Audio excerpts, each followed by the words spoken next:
This is a journey I have not made alone, although I'm right now the only name on the title, but we're over 20 people, and I'm here today in my role as co-speaker of the working group for occupational epidemiology from the German Society of Epidemiology. We're also in the German Society of Occupational and Environmental Medicine and a couple other societies, but it's been a joint effort, so I have no idea how to change. Here. Okay. So I have practiced these slides, but I needed a half an hour and we only have 15 minutes. So I will try to do my best. My heart rate's up, so I think we'll get through these pretty quickly. All right, so why did we do this? Strengthening evidence-based occupational epidemiology. We need this, to quote Cochrane, a very well-known person in systematic reviews, you should randomize till it hurts. The problem is this hurts right away in occupational epidemiology most of the time. We cannot randomize risk factors when it's chemicals, when things we know are going to harm people. So we kept running into problems. We need this evidence-based information for hazard limits, exposure limits, to figure out how to promote health. There we can randomize sometimes for primary, secondary, and tertiary prevention. We also need to know, like, as you all do, exposure-response relationships. And this, we need really good guidelines on how to do this in occupational epidemiology because this often goes right into our policy making. And here are two examples in Germany. Occupational disease based on a systematic review for squamous cell carcinomas. The decision is made based on what we get out of a systematic review.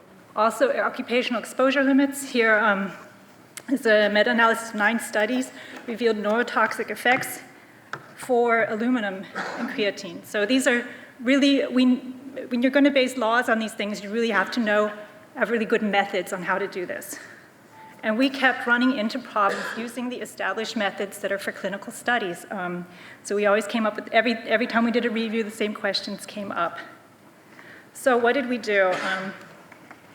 So together with my colleague, Professor Andreas Seider from the TU Dresden, we decided to come up with these recommendation guidelines. We had about over 20 people who signed up from our group saying, yes, we're very interested in this.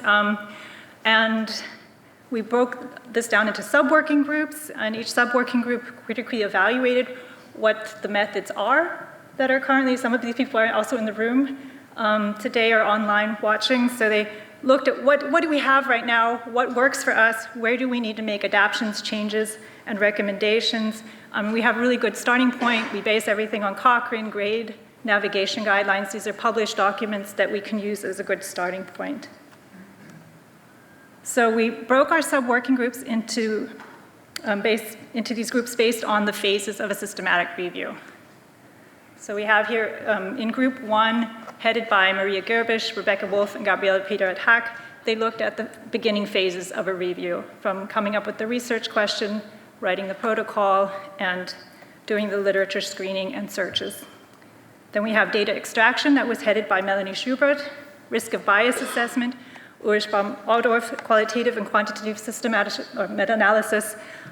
This was headed by Carla Romero-Stark, and the grade of certainty of evidence, Elise Freiberg. So we meet, a lot of us are in more than one group, but we met regularly, came up with recommendations. Our aims were to come up with a paper similar to the good epidemiological praxis paper that I think some might know. This is a German paper, also published in English. So our plan is probably to publish a consensus-based long version and then a shorter version in English internationally. So our methods were based on our experiences and on the literature. And I think I'll breeze through a lot of these. In the beginning phases, I think it's pretty much, we follow mostly what Cochrane recommends. There isn't too much need to diverge from what is basically known for all systematic reviews.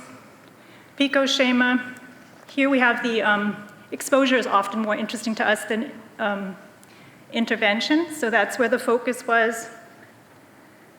But otherwise, it's pretty much the same. We make recommendations. We sometimes call this a recipe paper. So it's a little bit of mix between recommendations and maybe also tips on how where to look. Also like citation tracking, using Google Scholar, where to find great literature. In occupational epidemiology, we also have published search strings for searching for certain groups of workers, so we also recommend using those if they're available, to verify the search strategy, and also very important to publish the protocol ahead of time. These are things that are pretty much well known and established all throughout evidence-based medicine. So from here, other additional topics, this is still a work in progress. We haven't published this, we're still discussing some things. We are now considering, also recommending keeping protocols of meetings, because a lot of things change sometimes during the process of doing a review, and people forget, why did we decide to do this at some point? So we're going to recommend that probably, and also we're looking into artificial intelligence and how far we can recommend that at the moment for doing the screening. Data extraction also very similar to what Cochrane recommends. We do recommend that this is done by somebody with a lot of experience, so it's nothing too far from what you'd expect. We do have a minimum, we give a list of minimum things we think should be extracted. Here what's important for us is the job and setting, that should be well extracted. That's one difference for us in the occupational epidemiology. Also, methods of exposure, sometimes that's not well extracted. How they did it, this is a huge source of bias possibly. When they measured, how long was the exposure, and we want the extraction to work for every different type of study design. So it should be somebody very experienced who does this, or a lot of training going on to do the extraction, because it's not an easy thing to do, to know what to extract. Missing information, we do recommend calling the authors if possible, and to plan for the resources to do this, because that takes a lot of time to call authors and ask what did you do, how did you do it? It's a lot of emails back and forth. Where we start to diverge, and this was topic in the workshops, I found it's really exciting to be able to talk with so many people who are so excited about talking about attrition bias. It's not often in a room with so many people who get as excited about bias as I do. But I'm not in this group, but I can present what they've done. They first made a wish list of what they would like in a risk of bias tool. First, what was easy to decide was a risk of bias assessment must be done. So that was an easy decision. And then what are the essential bias domains? Then we have some must domains. Is an overall risk of bias assessment necessary? We would like that you can say from a study, yes, we can support this if the study has valid results or not. So we did want an overall assessment. We do not recommend using a quality score, as is done in the Ottawa scale. We see problems with that. We want it to be suitable for all study designs. I think the ones that we looked at today in the workshops were all suitable for study designs. We would like to be able to have a tool that shows us what is the direction and magnitude of bias, where you have to think about this. User-friendly, we would like it to be user-friendly and validated. And so what this group did is they looked at 5 different ones, none of the ones that we looked at the workshops today, but they gathered 5 different tools and tried them out and decided, well, I don't know if the colors show up very well. This is what they came up with. Navigation guides. So most of them do have pretty adequate distinction between adequate and weak. Most look at different domains. None of them had a sum score. Yeah, all these, there are always aspects you could probably additionally require. What didn't work out very well, the Robbins E, they were not very excited about. They needed a lot of time to do Robbins E. They said 2 hours today in their workshop. 2 hours seemed acceptable again, but these are people who usually need an hour to do a risk of bias assessment, and they said the 2 hours was not really acceptable. They needed too much time, and none of these are validated. They want to do a systematic review looking at what tools are used in occupational medicine reviews, and maybe expand this some more. But in the end, so they did decide that they can recommend using these 2 here from the navigation guide as a risk of bias tool for occupational epidemiology, and a tool used by Romero Stark that originally came from IAS and et al. In 2013. And if those aren't available, then the WHO navigation and the Robbins E are also acceptable. That's where we're at right now. So for meta-analysis, there we had a lot of discussion as well. There should be at least 2 studies, is what we decided, based on literature, Valentin et al. We also recommend combining, because often we have very few studies that we can combine when we're looking at some questions, so we recommend combining all risk estimates, hazard ratios, relative risks, and odds ratios. If the rare disease assumption can't be made, then we recommend transforming this. If you have a problem, or if you're concerned about that, then we would recommend doing sensitivity analyses to see in what way that might affect your results. Fixed and random, that's pretty much the same as you get in the Cochrane recommendations. Publication reporting bias, we recommend using primarily a visual assessment. Heterogeneity, we say don't just use the E² metric, but to also look at a different metric. Meta-regression should be done if possible to look at different sources of heterogeneity. Also do the system sensitivity analysis should be defined a priori. High risk of bias, low risk of bias is very good to look at those, different study designs, but determine this beforehand. Gender, we're also thinking about asking the risk of bias to look at gender bias possibly as an additional thing to focus on.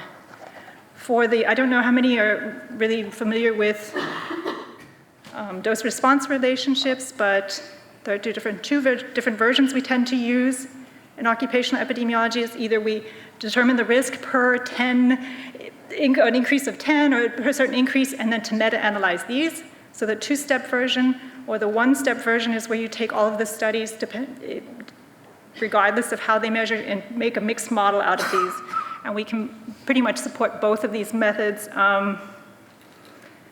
We also give a recommendation for how to get the exposure out of the highest open level exposure group. We often have to go through categories, and the highest group is over some value, and then it's the question, how high was this exposure? And then we recommend using the width of the other exposure groups, and at least that should be the exposure in the highest group. But this can really influence the results of a meta-regression. Whoops, so then brings us to the evidence assessment by grade, so the trustworthiness or the certainty of evidence.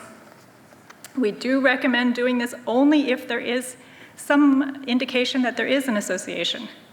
If there is no indication of an association, you can stop there. I think we don't need to go further if you see no significant association.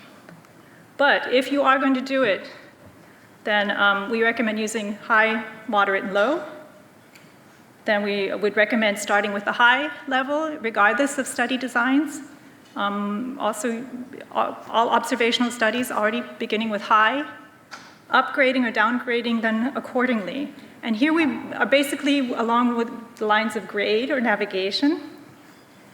But we do make some adjustments for occupational epidemiology. So, for example, to look at the confidence interval width, we say it should be, if it's wider than 2, then you should downgrade because there's imprecision in the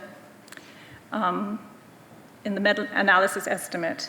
And then further on, if you want to say there's a large magnitude of effect, well, if it's a continuous variable, or where should you look at exposure? We say we should extrapolate this to 40 years of occupational exposure, because that's what we usually have as the highest occupational exposure level.